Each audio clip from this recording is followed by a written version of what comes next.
নমস্কাৰ এই মুহূৰ্তত ওলাই আহিছে ৰাজ্যবাসীৰ বাবে কেইবাটা গুৰুত্বপূৰ্ণ খবৰ। আজি হৈছে 19 এপ্ৰিল।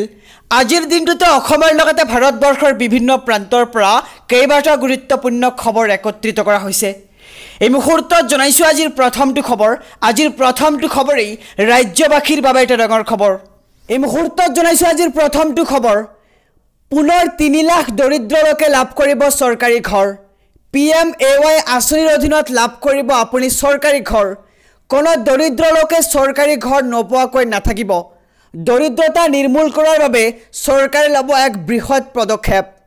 সকলো বৃদ্ধ দৰিদ্ৰ লোকৰো চিকিৎসা কৰাৰ আশ্বাস প্ৰধানমন্ত্ৰী নৰেন্দ্ৰ মোদীৰ। নলবাৰীত নিৰ্বাচনী প্ৰচাৰ চলাই এই মন্তব্য কৰে দেশৰ প্ৰধানমন্ত্ৰী নৰেন্দ্ৰ মোদীয়ে। আৰু পুনৰ 3 লাখ দৰিদ্ৰ লোকে লাভ কৰিব এইবাৰ চৰকাৰী ঘৰ। PMAY আঁচনিৰ অধীনত লাভ কৰিব আপুনি চৰকাৰী ঘৰ। এই মুহূৰ্তত জনাইছো আজিৰ দ্বিতীয় নম্বৰ খবৰটো। হোৱাটছএপত আহি গ'ল এটা ডাঙৰ সুবিধা।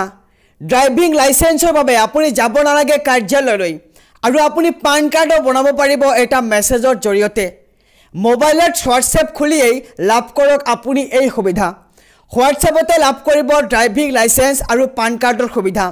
আহি গ'ল এটা নতুন সুবিধা।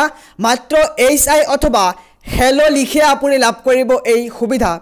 আৰু মাইগভ হেল্প ডেস্কে আগবঢ়াইছে এই বিশেষ সুবিধা। আৰু মেছেজ কৰক আপুনি এইটো নম্বৰত। নম্বৰটো হৈছে 9013151515 আৰু HI অথবা হেল্ল' আৰু ডিজিলকাৰ লিখি আপুনি প্ৰেৰণ কৰক এটা মেছেজ। আৰু বিভিন্ন ধৰণৰ সুবিধাৰ বিষয়ে অৱগত কৰিব হেল্প ডেস্কে। আৰু কেৱল ড্ৰাইভিং লাইচেন্স আৰু পান কাৰ্ডেই নহয়, ডাউনলোড কৰিব পাৰিব CBSEৰ 10ম আৰু দ্বাদশ শ্ৰেণীৰ মাৰ্কশ্বিট লগতে চাৰ্টিফিকেটো। আৰু বাহনৰ RC লাভ কৰাৰ সুবিধাও আছে এই নম্বৰটোত। আৰু ডিজিলকাৰত ইতিপূৰ্বে নথি পত্ৰ ছেভ কৰি ৰখাসকলে লাভ কৰিব এই সুবিধা।